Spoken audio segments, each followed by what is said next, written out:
Part 2: Spacetime near planets and black holes. The first full solution to Einstein's field equations was derived by Carl Schwarzschild in 1915 and describes the behavior of spacetime near a single concentration of mass. In other words, it describes the gravitational effects we see in everyday life, caused by the Earth's gravity as well as the effects of gravity close to other planets. One of the solution's most interesting applications is to the spacetime around very dense objects. The Schwarzschild metric describes the existence of the objects now known as black hole. In this section, you will examine the Schwarzschild metric and some of its peculiar consequences in the vicinity of very dense objects. The Schwarzschild metric and its properties. The Schwarzschild metric is a vacuum solution to the Einstein field equations. This means that it describes the geometry of regions that don't themselves contain significant matter or energy, which means where the energy momentum tensor is equal to zero. The geometry is instead determined by the presence of an external nearby mass. We can consider a region of spacetime within the gravitational influence of some sort of mass concentration, which could be a planet, a star, or some other type of object with total mass m.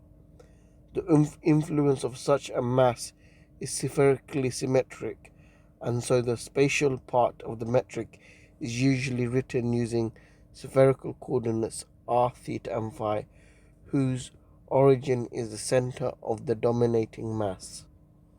The Schwarzschild metric ds squared equals 1 minus 2gm over c squared r multiplied by c squared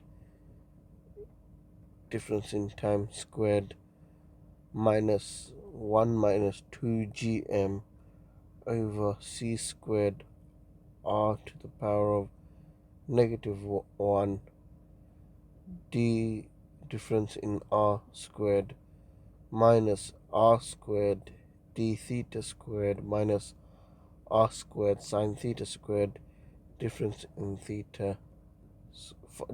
phi squared, equation 3.2. Question: what are the units of the metric coefficients for the ct and r coordinates? The term in brackets multiplying each coordinate is 1 minus a ratio of terms involving the central mass m and r. The numerator of this ratio has units of g times m, which are meter cubed per second squared, and the denominator has units of c squared times r, which are also meter cubed per second squared. Hence the coefficients are dimensionless. The 2gm over c squared r determine the ct and r coefficients can also be written as a dimensionless ratio of distances r s dash r over r, where rs corresponds to a radius known as the Schwarzschild radius. R s equals 2gm over c squared, equation 3.3.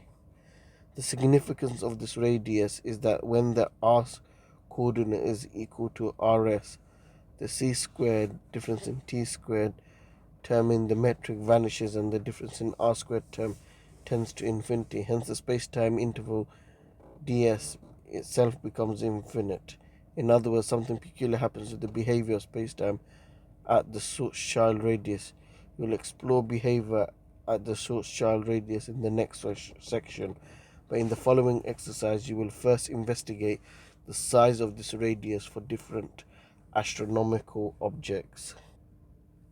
Exercise 3.2. Calculate the Schwarzschild radii for the Earth. Mass equals 5.97 times 10 to the power of 24 kilograms. The solar mass m equals 1.99 times 10 to the power of 30 kilograms, and the neutron star equals mass equals 2 solar masses.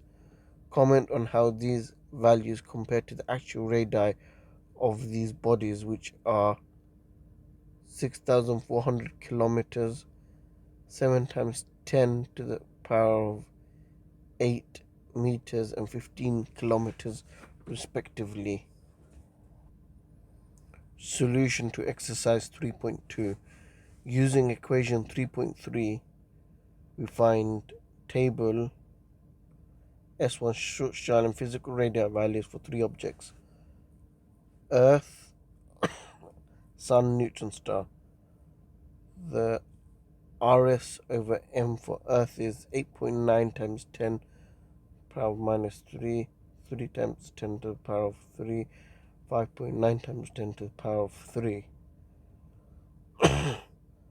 The radius over mass 6.4 times 10 to the power of 6, 7 times 10 to the power of 8, 1.4 times 10 to the power of 4. The table therefore shows that the Schwarzschild radii of both the Earth and the Sun are much smaller than their actual size. For a neutron star, the densest type of star known, the Schwarzschild radius is still less than the star's actual radius, but only by a small factor. The previous exercise points to the importance of the density of the massive objects for the behavior of spacetime in its vicinity. At high densities, the Schwarzschild radius starts to approach the size of the object itself. In fact, we have ample evidence for the existence of astronomical objects that are sufficiently dense for the Schwarzschild radius to be larger than their physical size. Such objects are known as black holes. Before we discuss the properties of black holes and what actually happens at the Schwarzschild radius in more detail, the following example considers how the metric behaves at the opposite extreme, namely at locations long way from the massive object. Example 3.1. The limit in which r is much greater than rs corresponds to spacetime at a very large distance from the dominating mass m. Write a simplified expression for the Schwarzschild in metric in this limit and compare this with our Newtonian understanding of the effect of gravity at large distances from a large mass. We first combine equations 3.2 and 3.3 to write the Schwarzschild metric in terms of Rs.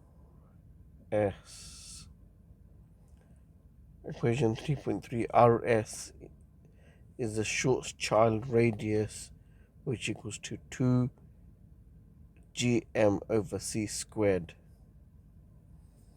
Solution. We first combine equations 3.2 and 3.3 to write the Schwarzschild metric in terms of Rs. In this limit where r is much greater than Rs, we know that Rs over r tends to 1 over infinity, i.e. 0. This means that the two terms in both brackets simplify to 1. The metric therefore becomes ds squared equals c squared times d, difference in time squared, minus d, difference in r squared, minus r squared, difference in theta squared, minus r squared sine theta squared, difference in phi squared. Ignoring the ct coordinate for a moment, you should recognize that the last three terms in the metric, this is just -1 times the metric of a flat three-dimensional space as written in spherical coordinates. Would the ct term included. It is the Minkowski spacetime metric written in spherical coordinates. The example has therefore shown that spacetime at very large distances from a mass concentration has a flat geometry. This is consistent with our Newtonian expectation that the effect of gravity will be very much reduced at large distances from a particular object. Black holes and the event horizon. As mentioned briefly in the preceding section, black holes are objects whose density is sufficiently high for the Schwarzschild radius to be located outside the mass concentration itself. This means that there is a region within Schwarzschild radius into which matter can fall and be trapped without possibility of escape. Such a radius is also known as the event horizon. If an object of mass m is launched from the surface of a spherical body of mass m and radius r, then in order to escape from the gravitational influence of the body, the kinetic energy of the object must exceed its gravitational potential energy. This leads to the definition of speed, escape velocity, that is high enough to overcome gravity. Half mv squared escape velocity squared equals gmm over r, equation 3.4, and so equation 3.5, escape velocity equals square root of 2 gm over r. If we consider that the escape speed for an object with radius smaller than Schwarzschild radius, as is the case for a black hole, then we find that the escape velocity is greater than c. In other words, for the densest objects, there is a radius from within which matter and light, if similarly affected by gravity, cannot escape unless traveling faster than the speed of light. This radius corresponds to what we now refer to as the event horizon for a non spinning spherical body. The idea of dark stars so dense that neither light nor matter can escape from them dates back to the 18th century.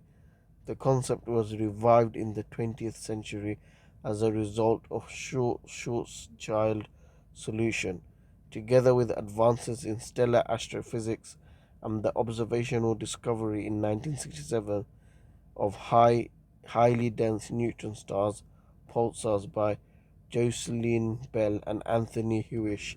Evidence has since accumulated for the existence of black holes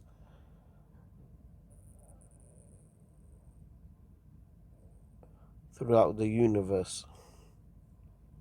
Table 3.2 summarizes some of the many forms of evidence for astronomical black holes, a number of which are depicted in figures 3.7 3.8. Table 3.2, a summary of evidence for the existence of black holes. Observation. Star orbits at the center of the Milky Way. Evidence. Detailed monitoring of the motion of stars at the center of the Milky Way over several decades demonstrates the existence of a concentration of invisible mass of 4 times 10 to the power of 6 solar masses in a central solar system sized region. Figure 3.7a. See figure 3.7a. Okay. Observations. Gas orbits in galaxy centers. Evidence. Doppler shift measurements of gas close to the centers of nearby galaxies show very high speeds, which require the presence of a central black hole. Observation. X-ray observation of active galaxies. Evidence. The extreme luminosities of active galaxies and quasars can only be explained by large amounts of matter falling in towards a black hole. Observation. Imaging black hole shadows. Evidence. The Event Horizon Telescope has imaged the shadow of a black hole in the nearby galaxy M87, a dark central region surrounded by the light of infalling and outflowing matter. See Figure 3.7b. Observation. Radio jets. Evidence. The existence of powerful radio jets traveling at close to the speed of light from galaxy centers can only be powered by matter falling into a central supermassive black hole. See Figure 3.7c. Observation. Gravitational waves. Evidence. Recent detection of gravitational waves provide evidence for many mergers of black holes produced by stellar evolution. See Figure 3.8. Star orbits at the center of the Milky Way. Figure 3.7a. Imaging black hole shadows. Figure 3.7b. Radio jets. Figure 3.7c. Gravitational waves. Figure 3.8. Figure 3.7. Observational evidence for black holes. A. The orbits of stars around the center of the Milky Way. B. The Event Horizon Telescope image of a black hole shadow. C.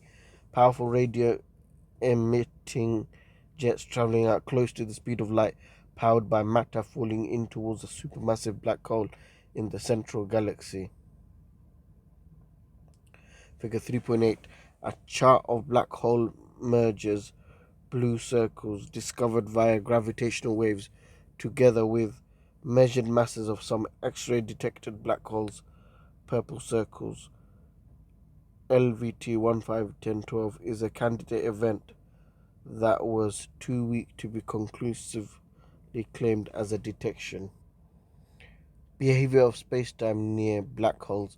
It is possible for individual particles or large objects, for example an entire star or planet, to cross over an event horizon from the outside but not to escape it from the inside. A body released from rest at a large distance from a non-rotating black hole requires only a finite proper time to reach the gravitational singularity at its center. See Figure 3.9. At this location, the metric tends to infinity, irrespective of the coordinate systems used to describe it. Gravitational singularity, event horizon. The simplified geometry of a black hole. What happens to mass that arrives at the singularity is the subject of theoretical speculation, but unlike behavior near the event horizon, modern science provides no way to study it. However, it can be shown that the time taken for a body following a direct radial path with constant theta and phi coordinates to travel from the event horizon to the central singularity is difference in time singularity equals 2/3 Schwarzschild radius over c. The next exercise allows you to explore the timescales involved. Exercise 3.3. What is the proper time interval required for a falling body to travel from the Schwarzschild radius to the singularity of a black hole with 3 times the mass of the Sun? Part B. What is the corresponding proper time if instead we consider a supermassive black hole of mass 10 to the power of 9 solar masses? Solution to exercise 3.3. A. A black hole of mass 3 solar masses has a Schwarzschild radius of 9 kilometers. Substituting this into equation 3.6 gives a time to reach the singularity of 2 times 10 power minus 5 seconds. B. A 10 to the power of 9 solar mass black hole has a Schwarzschild radius of 3 times 10 to the power of 12 meters, which results in a travel time of 7,000 seconds. The previous The previous exercise illustrated that matter can very quickly fall from outside a black hole to its very center. An observer traveling with the infalling matter will not notice anything unusual happen when crossing the event horizon. However, the situation looks very different to a distant observer watching matter approach a black hole.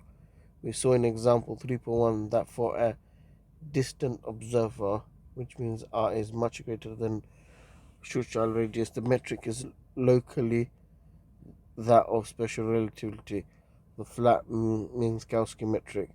The next example explores what will be measured from this distant observer's perspective.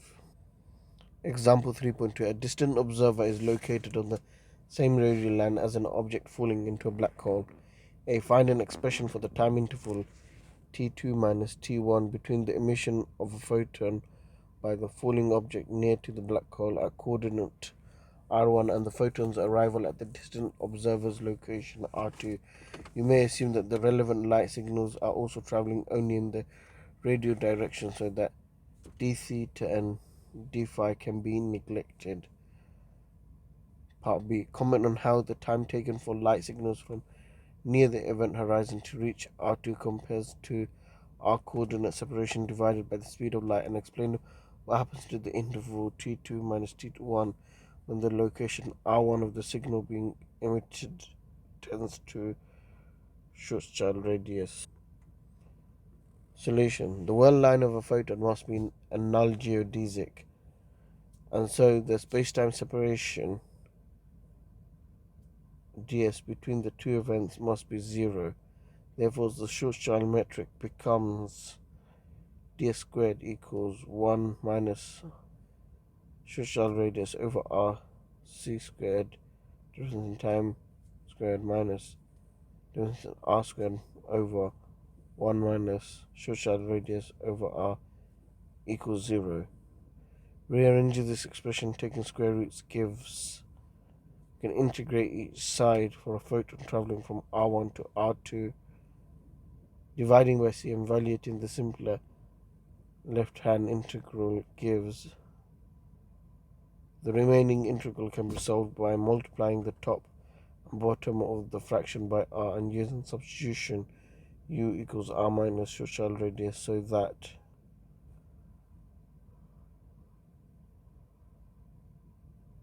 and so T2 minus T1 equals R2 minus R1 over C plus Schwarzschild radius over C log of that R2 minus RS over R1 minus RS. Equation 3.7. The logarithm term in equation 3.7 means that the time interval must be larger than the radio separation divided by the speed of light.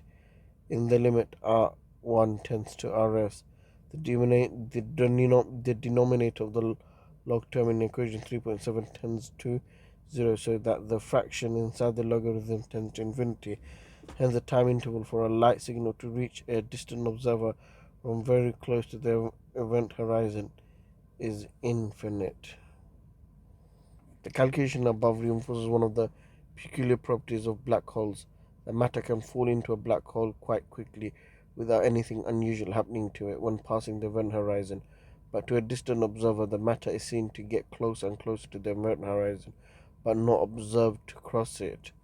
Figure 3.10a illustrates the path of infalling matter as viewed by an observer traveling with it. The proper time measured along the world line of the infalling matter, with panel B comparing this with what is seen by a distant observer, the coordinate time at which light signals from the infalling material at a particular radius will be received. Figure 3.10a illustrates the path of infalling matter as viewed by an observer traveling with it. The proper time measured along the world line of the infalling matter, with panel B comparing this with what is seen by a distant observer, the coordinate time at which light signals from the infalling material at a particular radius will be received. A. Proper time T.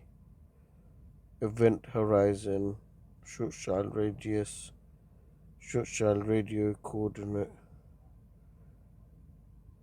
B, coordinate time T, event horizon Schwarzschild radio coordinate R.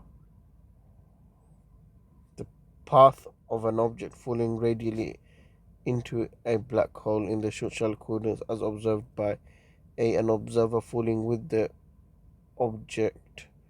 Green dotted line indicates the proper time T along the world line. B. A distant observer at a location where the effects of the central mass are negligible. Blue solid line indicating the coordinate time at which signals are received. Of course, matter falling into a black hole will not always take a radio path, and it will also be affected by strong gravitational field of the object. Tidal forces, that is, strong differences in the gravitational field strength at different nearby locations, can have a very dramatic effect on an infalling body depending on the black hole's mass. Figure 3.11 shows an artist's impression of such tidal disruption events, TDE, as well as some observation evidence for them. Plots in panels A and B show X-ray and optical flares respectively, which are thought to occur as stars fall into black holes. Such observations can allow astronomers to determine the properties of the star being disrupted.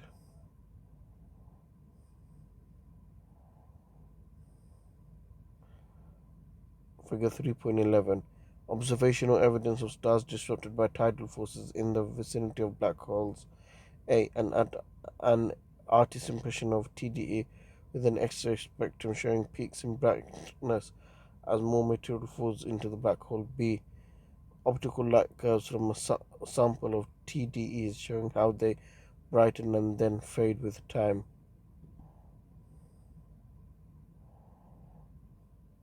The discussion above has demonstrated that gravity can cause time dilation, disagreement about the time interval between events, just as time dilation can be caused by motion at relativistic speeds.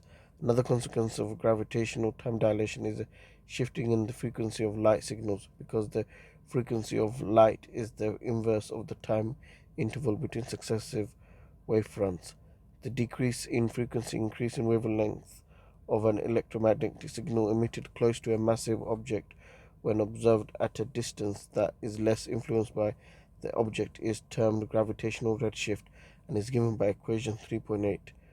Gravitational redshift for an electromagnetic signal emitted at distance rm from an object of mass m, the rem from an object of mass m, the observed frequency at large distances, velocity infinite, is related to the emitted frequency mu em by mu infinity equals mu em brackets 1 minus 2 gm over c squared r em to the power of half, equation 3.8. Gravitational redshift. As noted in section 3.13, gravitational redshift does not require a black hole. Measurements of the Earth's gravitational redshift are one of the ways general relativity has been experimentally verified, but this effect is a crucial one for interpreting astronomical observations of black holes. To close, we have only been able to provide a brief introduction to the spacetime of black holes in this chapter. An important complication not discussed here is that Schwarzschild metric applies to non-rotating black holes. In reality, I expect that the majority of black holes are spinning. Indeed, it is possible to make measurements of the spin in some cases, which alters the metric. The metric for a spinning black hole is the Kerr metric, which has both inner and outer event horizons, and some further interesting behavior near to those regions. We will return to the topic of black holes in the second part of the module.